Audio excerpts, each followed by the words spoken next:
جس مومن نے، جس مسلمان نے، جس عاشق نے قرآن کی ایک آیت بھی توجہ سے سن لی، کانت لہ نورا، حشر کے میدان میں جب نفسی نفسی کی صدائیں ہوں گی، آتش کی آوازیں ہوں گے، یوم یفر المرء من اخیہ و امہ و ابیہ و صاحبتہ و بنیہ کا منظر ہوگا، یوم یقوم الروح والملائکۃ صفا لا یتکلمون الا من اذن لہ الرحمن وقال صوابا کا سکتہ اور سکوت ہوگا، کا عالم ہوگا۔ اس دن ماں بھی اپنے شیرخوار بچے کو بھول جائے گی، ماں بچے سے بھاگے گی، بچے بھائی بھائی سے بھاگے گا۔ جس ماحول میں کوئی کسی کا پرسان حال نہیں ہوگا، کوئی سہارا نہیں ہوگا، کوئی آسرا نہیں ہوگا، کوئی امید کی کرن نہیں ہوگی، کتنے خوش بخت ہو، قرآن پڑھنے والے تو ہیں ہی ہیں، بولیے نا قرآن پڑھانے والے تو ہیں ہی ہیں، قرآن سنانے والے تو ہیں ہی ہیں۔ ارے جو قرآن پڑھنے پڑھانے کا اہتمام کرنے والے ہیں، سرپرستی کرنے والے ہیں، جو ان کے لیے انتظام اور اہتمام کرنے والے ہیں، ماحول فراہم کرنے والے ہیں، محبت کرنے والے ہیں، ان قرآن پڑھنے اور پڑھانے والوں سے۔ اور ہم نے پرانے دور کے اندر دیکھا تھا، جب میں نے حفظ کیا تھا نا تو گاؤں کے اندر، تو وہ بچپن کا زمانہ تھا، 80s کی دہائی کی بات ہے، تو ہم جب گاؤں میں پڑھتے تھے تو وہ مدرسے کی اس طرح کی بلڈنگیں بھی نہیں ہوتی تھی، بند بلڈنگیں، تو ہم قرآن پڑھ رہے ہوتے تھے۔ گاؤں کا ایک بابا وہ جاتے جاتے پانی لگانے کے لیے، کھیتوں کو پانی لگانے کے لیے جا رہا ہوتا تھا، اس نے کندھے پہ کسی رکھی ہوتی تھی، تو جب قریب سے گزرتا نا، کئی دفعہ اس طرح کا واقعہ، وہ ایک بابے کا نہیں کئی بابوں کا، جاتے جاتے پانی کے لیے جا رہا ہے، کھیتوں کو نرم کرنے کے لیے جا رہا ہے، پیلیوں میں جا رہا ہے، کسی رکھ دیتا تھا، تھوڑی دیر وہاں آ کے بیٹھ جاتا تھا جہاں اللہ کا قرآن پڑھا جاتا تھا، جہاں قرآن پڑھ رہے ہیں پڑھا رہے ہیں، وہ صرف بیٹھ کے وہاں قرآن سننا شروع کر دیتا تھا، تھوڑی دیر کے بعد پھر اٹھ کے چلا جاتا تھا۔ ہم نے تو یہ بھی دیکھا کہ مدرسے کا بچہ جب باہر نکلتا تھا گاؤں میں، تو کوئی چائے کے ڈھابے والا جب دیکھتا تھا کہ یہ مدرسے کا طالب علم ہے تو اس کو بڑی محبت سے بلاتا تھا، اپنے پاس بٹھاتا تھا، اور بیٹا آؤ ذرا مجھ سے چائے پی لو۔ چائے پلانے کے بعد کہتا تھا کہ میرے لیے دعا کر دینا۔ یہ تھا دین کا احترام، یہ تھا قرآن سے پیار۔ آج زمانہ قیامت کی چال چل گیا، آج ایسی تلبیس سے ابلیس کا ہم شکار ہوئے، یورپ کی اور مغرب کی چلائی ہوئی اس آندھی کا ہم شکار ہوئے کہ آج ہمارے اندر دین دشمنی یوں اترتی جا رہی ہے کہ ہم جب دین کو گالی دینا چاہتے ہیں نا تو براہ راست دین کو گالی نہیں دے سکتے، پھر ہم عالم دین کو گالی دیتے ہیں، پھر ہم حافظ قرآن کو برا کہتے ہیں، پھر ہم امام مسجد کے خلاف زہر اگلتے ہیں۔ مدرسے کا آج کیا دور ہے؟ کیا آج مدرسے کے طالب علم کو دیکھ کر آپ کے اندر وہ فیلنگز آتی ہے؟ مجھے ابھی بھی آتی ہے، خدا کی قسم۔ میں 2-3 دن سے بڑا شدید بیمار تھا، بڑا مجھے ایک پرابلم تھی ادھر، یہ میرے کان میں کوئی ایشو تھا، پتہ نہیں، مجھے ابھی کچھ سمجھ نہیں آ رہا، میڈیسن کھا کے تھک گیا۔ آج فجر کی نماز پڑھ کے یہ مسجد میں بیٹھا، اللہ کے گھر میں بیٹھا، فجر کی نماز پڑھ کے میں بیٹھا تھا تو میرے مدرسے کے اساتذہ بھی مجھے مل رہے تھے، نمازی بھی مل رہے تھے، نماز کے بعد ملتے ہیں تو ایک چھوٹا طالب علم حسن اس کا نام ہے، تو میں نے اس کو بلایا، اس نے سلام لیا تو میں نے کہا بھی آپ نے جانا نہیں، ادھر کھڑے ہو کر مجھے دم کر، اور اللہ کی قسم اس وقت سے میں ٹھیک۔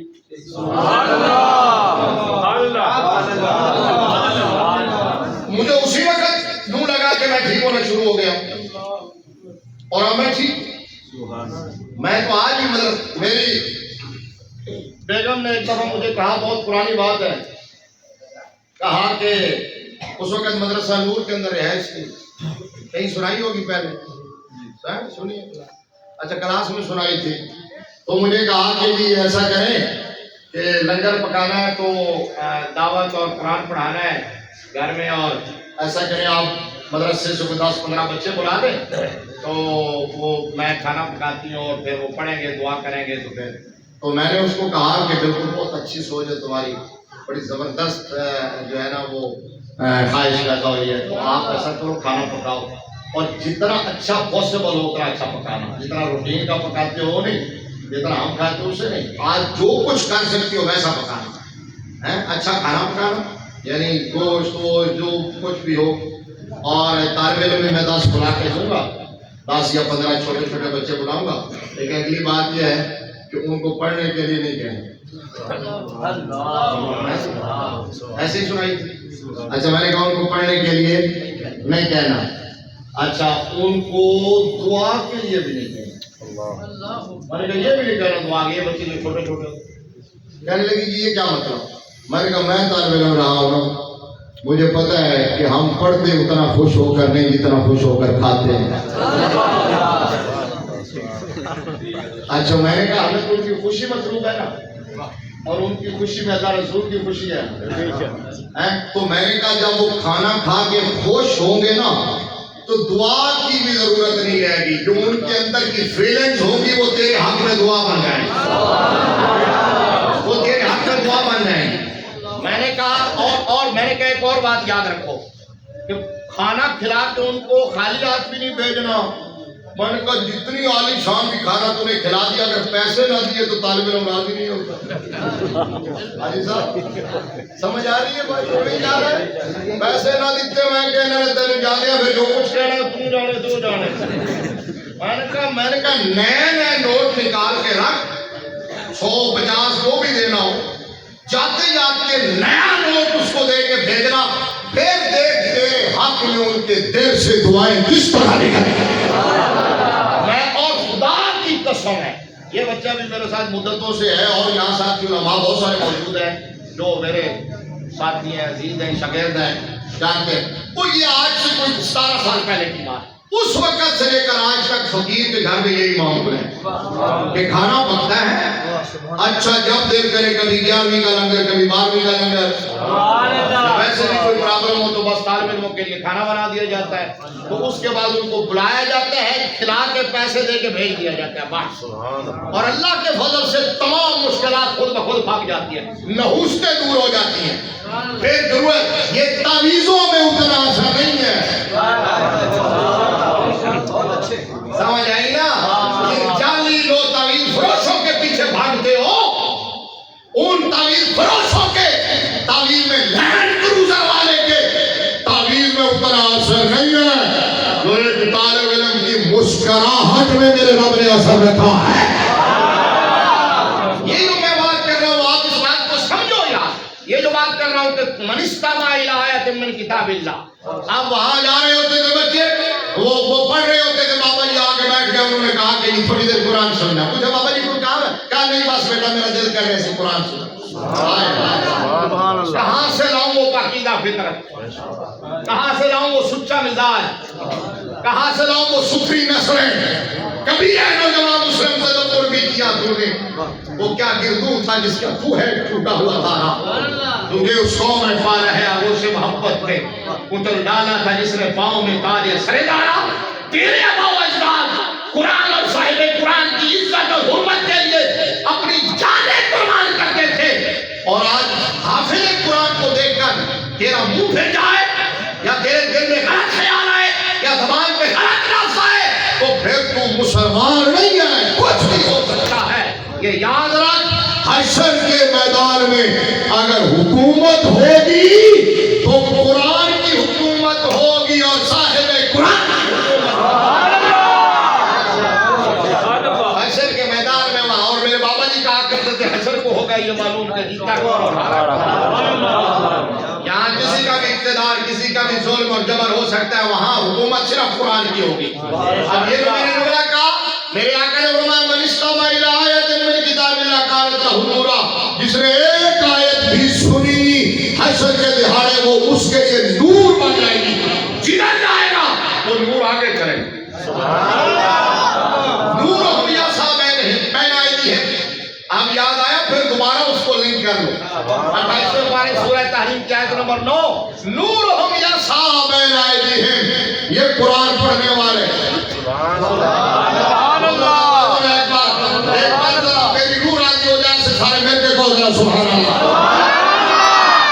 پڑھنے والے, یہ قرآن پڑھانے والے, یہ قرآن کی بات کرنے والے, یہ قرآن کا درس دینے والے علماء, یہ قرآن کی تفسیر بیان کرنے والے, یہ قرآن کی تشریح کرنے والے, یہ ساری زندگی قرآن قال اللہ اور قال رسول اللہ کی صدائے بیان کرنے والے اور محبت سے قرآن سننے والے اور قرآن پڑھنے اور پڑھانے کا اہتمام کرنے والے حشر کے میدان میں جدھر جائیں گے ان کی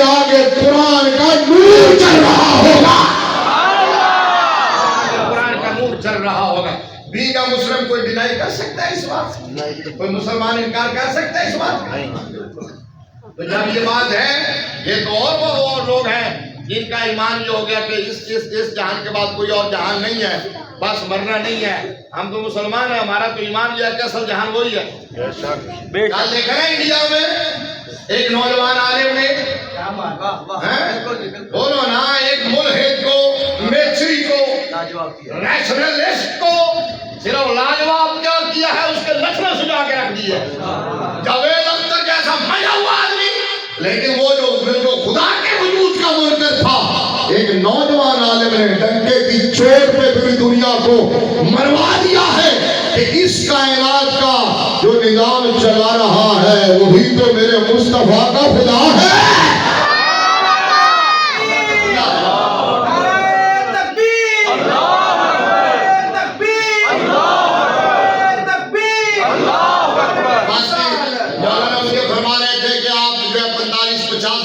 بات کرے سوا پہ ہم نے نماز پڑھنی ہے، تو میں کہہ رہا تھا نہیں 40 پہ چھوڑوں گا. ویسے ایسا خطیب کوئی ہوتا ہے عام طور پر کہتے ہیں زیادہ ٹائم دے، میں کہہ رہا تھا نہیں کم. لیکن چلے ہمیں بات پورے کرتے کرتے یہ اللہ کے ولی ہیں، ان کی بات پوری ہو گئی، تو میں بات کو پورا کرتے ہوئے روزے کی طرف آتا ہوں. کیا قرآن سے پیار کرنے والا چاہے کسی صورت میں قرآن، اب اس کی تشریح کا ٹائم نہیں ہے. میں نے کہا جو قرآن سے جڑ جائے، حافظ قرآن جڑا، اللہ نے سر پر نورانی تاج رکھوا دیا. سبحان اللہ، بولو نہیں یار سبحان اللہ. اچھا، عالم قرآن جڑا، اللہ نے نبیوں کا جانشین اور وارث بنا. سبحان اللہ. ٹھیک ہے، حافظ قرآن کے والدین جڑے، اللہ نے جنتی جبے پہنا دیے. سبحان اللہ. سامع قرآن سے جڑا، حشر کے دہاڑے اس کے لیے اللہ نے اس کو نور بنا دیا. اب وہ جدھر سے جائے گا میدان معاشر میں آگے آگے نور ہوگا، تو دوسرے مقام پر ہے، ان کو دوسرے لوگ دیکھ کے کہیں گے وہ نور والے ہو. سبحان اللہ، سبحان اللہ. خدا کا نام ہے، خدا کا نام ہے، اللہ کا نام ہے. یہ سانس پتہ نہیں کہاں رک جانا ہے، نفس کہاں بند ہو جانی ہے. صبح شام ہم جنازے اٹھاتے ہیں، جوانوں کو بھی، بوڑھوں کو بھی، بچوں کو. تو اللہ کا نام ہے، کوئی ایسا چراغ جلا لو، کوئی ایسا چراغ جلا لو. میدان معاشر والے کہیں گے اوے نور والے ہو، ذرا ٹھہرو، تھوڑا جا نور سانو بھی دے دے. بسم نورکم.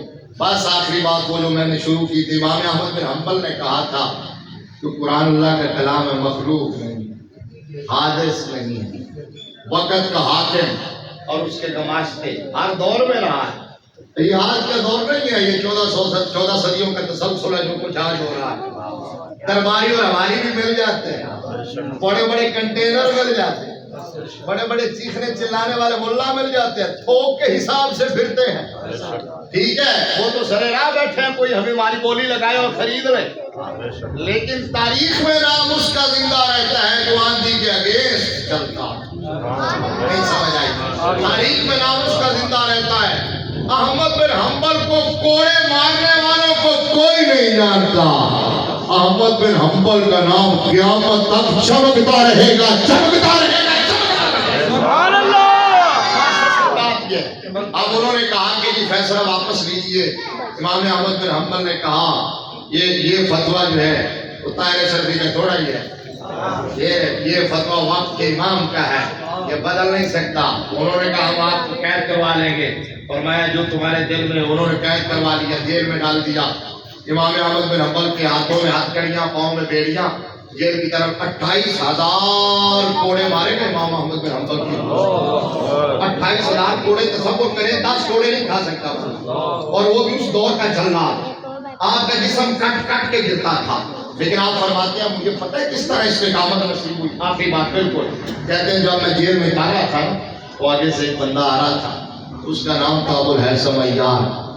تو وہ میرے قریب آیا اور اس نے اپنی ایڑیاں اٹھا کے میرے کان کے قریب اپنا منہ کر کے کہا کہ اے امام وقت، میرا نام ابو الہیثم ہے اور میں چور ہوں.